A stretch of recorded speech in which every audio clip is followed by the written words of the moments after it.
Hello, everyone, and welcome back to the Empower podcast.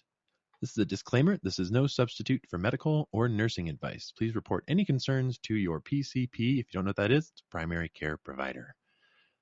Anyways, the Empower podcast. We are a podcast run by healthcare professionals for healthcare professionals with a goal of raising transparency and awareness in the healthcare field and to empower everyone through our way. Our current goal right now is July 11th is to have legislation passed in the state of Colorado mandating employers to provide the support and financial backing for employee wellness of a minimum of 2 wellness days for all healthcare professionals. That's from environmental all the way up to doctor. A minimum deposit put into an HSA account per quarter that is tax exempt. And then the establishment of a retaliation department that is run by a third party for each healthcare system throughout the United States. Do you know any healthcare professionals who would benefit from hearing a podcast like this? If so, please invite them to check it out on their preferred platform of choice. We're on Spotify, Apple Music, YouTube, and beyond. Our goal is to continue running the podcast with healthcare professionals at the helm, and we're always looking for new voices to join the conversation. Even if your friends are just curious, they can listen on their preferred platform of choice. Having a day here, folks, and send feedback to the Empower One email. That's the word empower, the letter A as in alpha, one at proton, PROTON.me. We've got nice juicy episodes here, and just currently I was able to attend the Psychedelic Science Conference at the Denver Convention Center this past week. If you haven't gone back, you're curious about it, you can go ahead and take a listen anytime. We're available on your preferred platform. We have a new guest here. This is Linda. Hi, Linda. Hi. And Linda, where are you coming to us from? I'm in Virginia right now, Fairfax, Virginia. Wow. All right, folks. Thank you for coming on, for sure. Let me see here. All right, folks, here we go. Now you know Linda. Now you know where she's from. Now it's time to sit back, be yourself no matter what, and get ready to be empowered. All right, Linda, this is a part of the show where we give a big thank you to all the members of the healthcare team. They know who they are. You're truly number one. We love you very much. Is there anybody you'd like to give a special shout out to, Linda? Yes. Right now I want to shout out to Leanne Myers. She's a lady that I met from the Nurses Transforming Healthcare. And her quote is, once a nurse, always a nurse. Wow. That is powerful. Yep. This is the part of the show where I ask myself, Brett, do you feel empowered? And the answer is truly yes. You said it was Leanne, correct? Yes. Leanne. Wow. Leanne, shout out to you. Glad to hear you here and hear of you here as well. Linda, can you tell us a little bit about your background and your passion for healthcare or whatever profession you had within it? I'm a registered nurse. I worked actively as a nurse for 50 years before I retired. I'm 85 years old now. And since retirement, I've become a mentor for wellness and longevity. I'm writing a book called The Spirit of Healing. And I'm active in Leanne's organization, which is Nurses Transforming Healthcare. So I'm still active in nursing. I'm still active in life. And it's still possible, right? Oh, yeah. I've got 20 years to go. I'm not going to just watch television. Woohoo! got things to do, things to talk about. That's it. An agenda to keep. I get it. All right. So this is the part of the show, Linda, where we ask the guest, what, in your opinion, is happening in healthcare? Well, I want to talk about healthcare on a personal basis to begin. It's like, I believe, that all healthcare workers, not just nurses, are healers, and everyone can be a healer. Anyone who's ever kissed a boo-boo to make it better is a healer. And some of us just do it more and more. Have it be a center focus in our life and not so much on the sideline. But I love nurses. I just love working with nurses. I think nurses are dedicated. They care about people. They love people. Love and caring is what heals. My mom was a nurse. She graduated from the class of 1924. And I graduated the class of 1959. Now, when I was in school, my classmates and I, we'd go to my house. And I remember one time asking my mom, we were complaining. We didn't ask her anything. We were complaining about the hard work and the homework and the blah, blah, blah. And she said, oh, stop it. You girls have it so easy. You work 8 hours a day. We had to work 12. She said, besides, if we couldn't heal them with aspirin and ice cubes, she said they would die. You've got penicillin. And I was like, yes, we do. So, and now I look at nurses, I go into an ICU, and I'm just totally amazed at the level of concentration that goes on, and how the nurses work together and with the patients. And I'm just amazed at that. It's like a whole new world for me. So, I hear a lot about nurses burning out, and we do. I have a couple of times when I kind of burned out in certain jobs. I found my niche, though, in home health nursing. It was very independent. The doctors respected us a lot. I worked with an excellent group of nurses. And what I liked about it was I could work at my own level of expertise with a patient. And if I had a question, I could always find a teammate or, another nurse that was stronger in that area than I was. For instance, I was a psychiatric nurse and I did some med surge, but I certainly was not a pulmonary specialist, but I worked closely with one who was. So if I had a patient that had, that I didn't understand breath sounds, I could ask that other nurse to come in and cover for me for a day. And so we all worked together as a team, which was totally amazing. So I loved home health. I did that for my last 30 years of nursing. So what I started to talk about was burnout. Mm-hmm. Yeah, we can speak to burnout. And I think burnout has to do with, actually the being of being a nurse. We start out, we go to school, we get our education, we have a diploma, we get a job, and then we go to work and we do all the jobs that have to be done. There's treatments, medications, there's all kinds of stuff that we need to do during the day. But the being of being a nurse is about the love. The times when I got burned out were because the times when I had so much to do, there was no time to actually be with the people that I cared about. I was with my patients, but I was doing this and doing that, and there was no time to actually listen to them. If you can listen to your patient, you can discover so much about them, what their needs are, what you can do for them. And just the listening is healing. Just that they know that somebody heard what their concern is. You're so right. That's another thing. That is, wow. That's another thing. Yeah. It's another thing my mom taught me. I remember one time we went home, 3 or 4 of us went to my place, and I lived near the school. And one of the nurses, one of my classmates, said to my mom, what do you do about the patients that are old crocs? And my mother said, what's that, dear? And she said, the cranky ones. And I filled in the ones that you can't seem to please. And somebody else said, the ones that are always complaining. And my mother said, "Oh, they're not old crocs. They're just scared."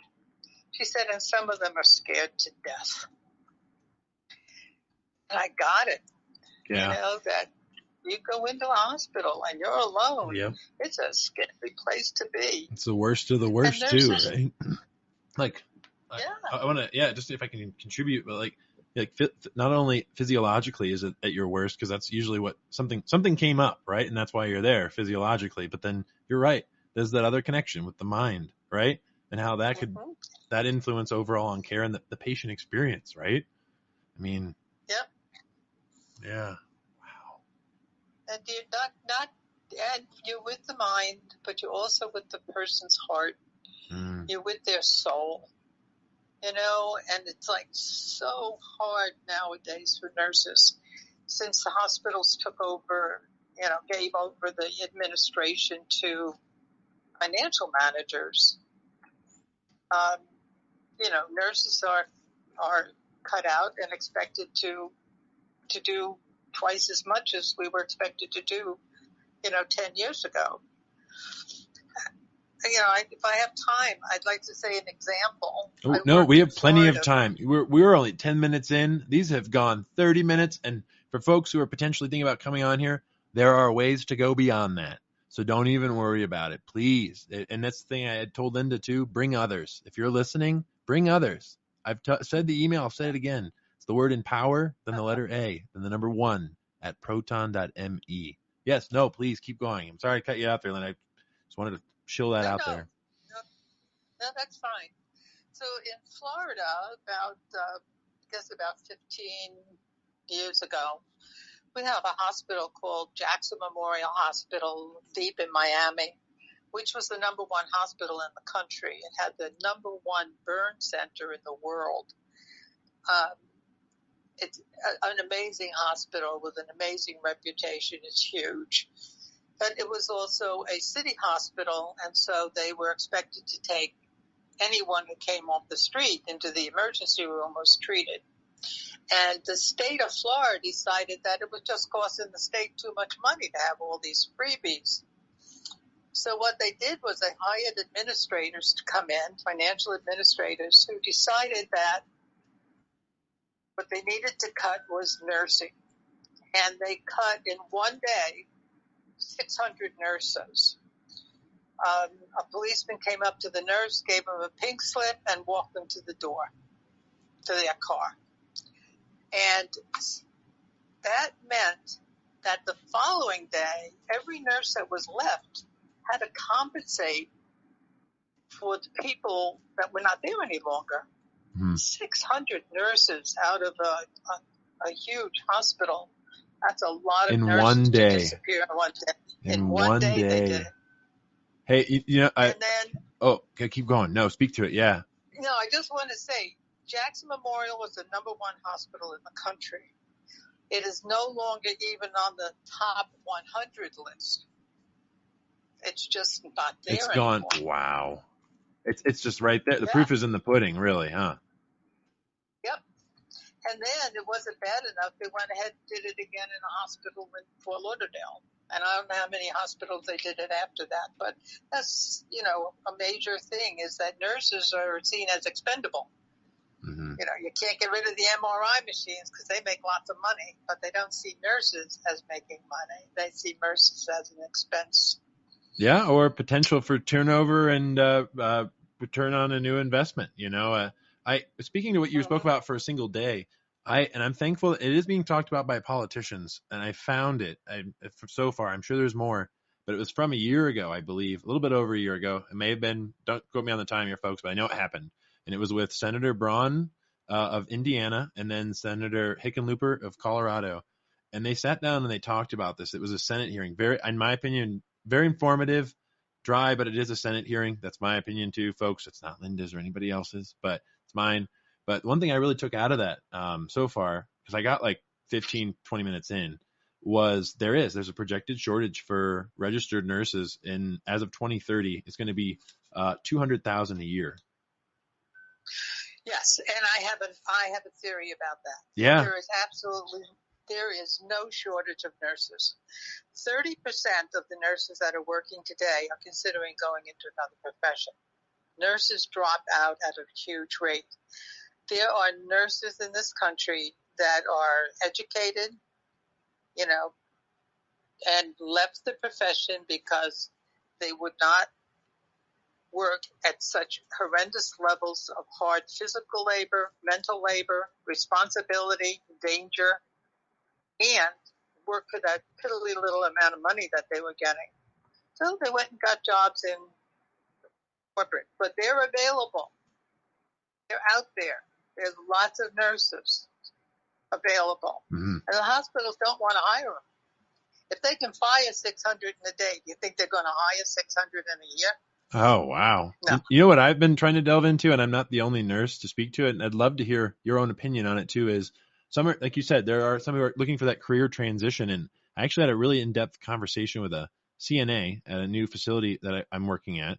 And I'm not going to say their name, but I asked her too. I just, talked about the podcast, and I was like, what is it you really think your employer could give back? Like, you've heard my pitch. Like, what is it you would want to contribute? And she had said, to have the employer be able to provide that whole career transitional program. So like if they are going to do like it is you're saying, like have that, if their demand, the supply is there and the demand is not being met, then provide that career transition if they want to do that. So the turnover and the process as to what is happening for that, I think, is what it's happening. I dug her input. I really wanted to delve into it because I was like, it was like, I hadn't even thought of it. What are your thoughts on that? Well, I've heard some bad news about it, that there are some hospitals that have set up, when nurses come in with a new nurse comes in with a bachelor's degree, she's got a lot of knowledge, but she doesn't have the hands-on experience. Correct. And so the hospitals are signing them up to train them in that hands-on experience. Now, if you sign a contract that you're going to do that for a year, but your job is so awful that you quit in 6 months, the hospital is charging those nurses, so $18,000, $20,000. Oh, for the sign-on bonuses, training. right? That are like $15,000 that's distributed over the year, and you get what, $500 in the first 3 months, and then it's extended out beyond. It's all to benefit them. You're right. There is that contract, right? Yeah. And people, and they're using that system, right? You'd say no. Right, and they're not doing the training that they're promising. But they are, tracking these nurses down and suing them for the amount of money that they think they owe them. So, it's a little about the money management right now. Right. Would you, for advice, well, hold on, here to empower those for preventional purposes, because I think that's one of the other benefits I'm taking away from, you've mentioned love and healing and then listening, and I agree with that totally. And I just went blank on it now. As to what my overall thought is I guess it's more just taking that stand overall for yourself and reading the fine print. Oh, that was it. I got it. And I'm not here to specifically show any companies out there, but I thankfully through the NCLEX review that I did, it's no longer around, so I'm going to give a shout out to her because I've never found a way to do this. I'm really happy. Linda, I'm sorry, I'm really taking this on. Her name is Renee Bushta, and Renee Bushta, thank you so much for recommending this too. If you are a new nurse or any healthcare professional, look into malpractice insurance because of this. Not financial advice, but potential advice for you. If this is potentially the situation and you're hearing other people talk about it, this is one thing that you can do preventatively. And that's kind of what we do as nurses too, is preventative more, right? Not remediation, if we can. But yeah, would you speak anyway? We're not directly talking about any specific companies, but like, would you speak to saying in this kind of a situation, would it really set a healthcare professional up for success to have what Renee Bushta, who I did, and I can send you all the info on her. I'd love to advertise her because the NCLEX review course is no longer around, and that helped me pass the NCLEX, folks. Honestly, that's my opinion. I'm definitely shielding that because I love her very much, and I love her partner and the overall program. And it was put together by her mother, who was a senior nurse as well. And now I'm inventing a possibility of you two talking in history, but she's no longer with us. But yeah, shout out to her mother as well for her overall. I want to acknowledge her work too. So they're both nurses. I'm sure she's listening. Totally. Yeah, totally. 120%. And I had a binder that was huge, but she walked me through. And honestly, I'm not here to to put down any university in any way, shape, or form. I just can definitely say I felt better educated and better prepared for the NCLEX from that review course that lasted, I think it was about a month. Don't quote me on that because it's no longer around, but you can look it up. What is it? BUSZ, Bushta. If you're curious, I'm going to post and I'm going to find it on Wayback Web from their old website because it's probably not around anymore, but I'll show you folks. I'll literally put a screenshot as a picture somewhere so you can see it, even though it's not around. But would you, sorry, back on topic here, would you recommend malpractice insurance?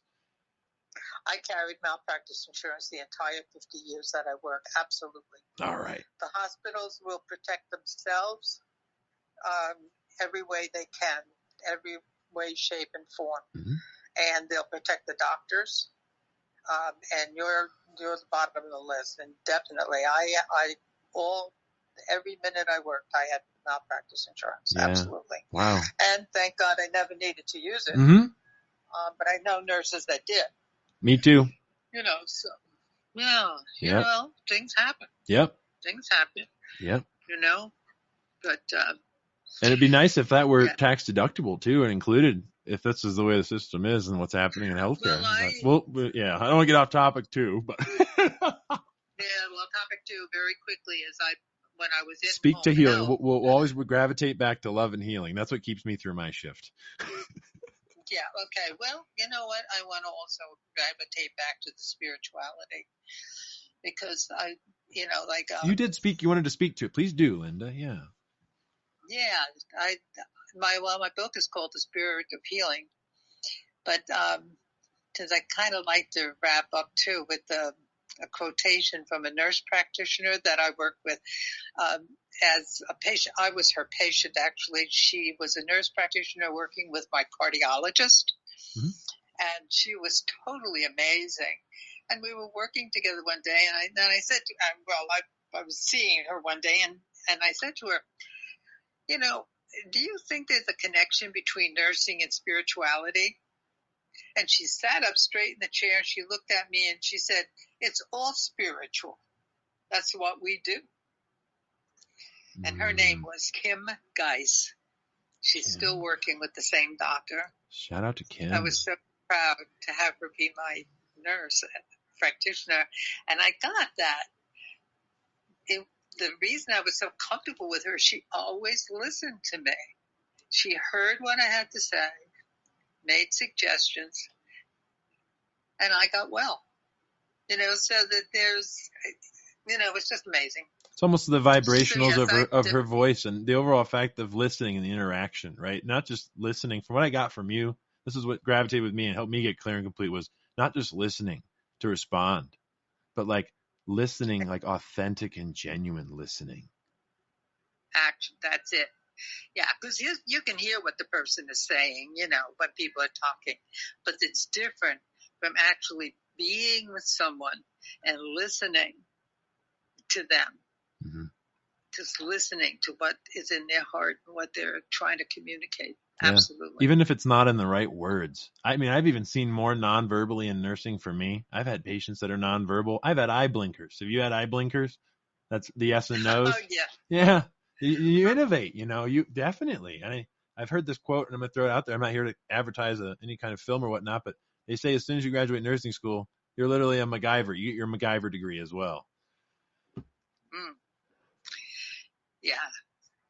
With those kind of people, the listening is even on another level. It's more spiritual than someone who can actually speak to you. And then it's a matter of, boy, you better get very creative in your questioning in order to discover what it is they're trying to communicate. Absolutely. Wow. I work with speech therapists that are amazing. I have one that made a contribution to my book. And, I'll let you know when it's published. Yeah, and if you would like, I was going to say, if you have the Amazon link, let me post it for you. I totally will. When that comes up, feel free. I'm dead serious. I'd love to. Healthcare professionals, supporting great. Healthcare professionals. That's a lot, and it's already happening. Beyond the pizza. I'd like to say that out there, even though the CEOs are healthcare professionals, in my opinion, beyond the pizza, like there's more than that when it comes to community with healthcare professionals. We can try on more. We can try on more than a single big candy bar around the holidays for a whole floor of nurses in night shift. I was a part of that. That happened.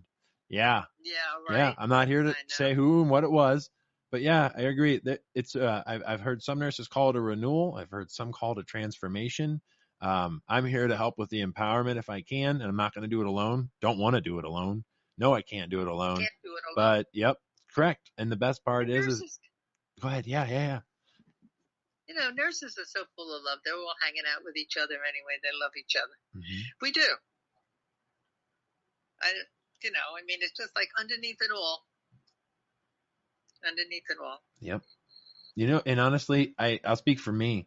I think some of the best conversations and the ones that have kept me most sound, I think, throughout a shift they've come from some nurses, but I think for me, the proper conversations have come from CNAs, environmental, all those who are there in the background, in the framework. And there's those who want to acknowledge, and there's those who want to, or those who don't. That's really it. It's the best way for me to distinguish it at the moment. Yeah. And that's what I've gotten out of it. How about yourself? Well, I was going to say, the next time you have me on, mm-hmm. I'll read a quotation from my book. Please do. Regarding hospitals, and the personnel. Mm. Every one of them is a healer. Don't care if they work in the laundry room, the administration office, the pharmacy. It doesn't matter. Yeah. Everyone is a healer, and we all contribute. Linda, you just brought me back. I'm dead serious. If I can share, my great aunt. Is that okay if I share? I didn't get a yes or no. Sure. Okay. My great aunt. Her name was Aunt Liz. I'll never forget. Hey, you're good. Hey, I'm consent. Believe it or not, consent doesn't just go personally. It can go professionally too. I'm finding that distinction out too, and being able to introduce that into my life. But yeah, no, I had a great aunt. Her name was Aunt Liz. Never forget it. I'd go over to her house. She had a cuckoo clock. And that for some reason I was obsessed with her cuckoo clock, because it was whenever it hit the top of the hour, it'd be amazing. And she had lemon drops. It's just the way she was. But I found out only after she passed, and it was when I started working at the same building, literally within the same building. And I worked on the same level almost too, because that was my first healthcare job. I was a transporter, express transporter. And she used to work in laundry right around the corner on the same floor. And it's interesting for me. You speak of spirit, and depending on whoever our listeners are or whatnot, I agree with you in my opinion when it comes to that spiritual aspect, because I felt it even as a transporter, or at least a guidance. And to hear that that's what she had done, and you introducing that even with laundry, that goes to show me that my influence for healthcare it was even further back than I thought. So thank you for that. I want to acknowledge that. Great. I want to acknowledge you for getting there. Yeah. For seeing that for yourself. That's amazing. Mm-hmm. It's the possibility of sharing, folks. It's one of the things we do here on the Empower podcast, believe it or not. We are a safe space for that. And let's see here. After today, and what we've talked about when it comes to what's happening in healthcare, would you continue in the current profession? Oh, I am continuing in the profession. There's no question about it. I'm very active, as a retired nurse. As I said, I'm writing about it. Yeah. I'm active with the organization Nurses Transforming Healthcare. I'm a longevity mentor. At 85, I have 19 years to go. My goal is 104. And I want to be alive and well and healthy and mentally alert, and have my children and grandchildren standing around the bed saying, "Isn't this old lady ever going to die?"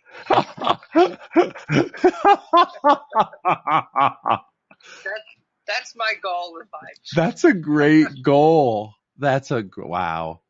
I love it. And I'm now changing this whole overall concept. I think now, from now on, folks, that question that we had before is going to be, how are you looking to continue to give back in nursing and healing? Linda, thank you for that. Oh, sure. I think that flows a lot Thank you. better too. So here we go, folks.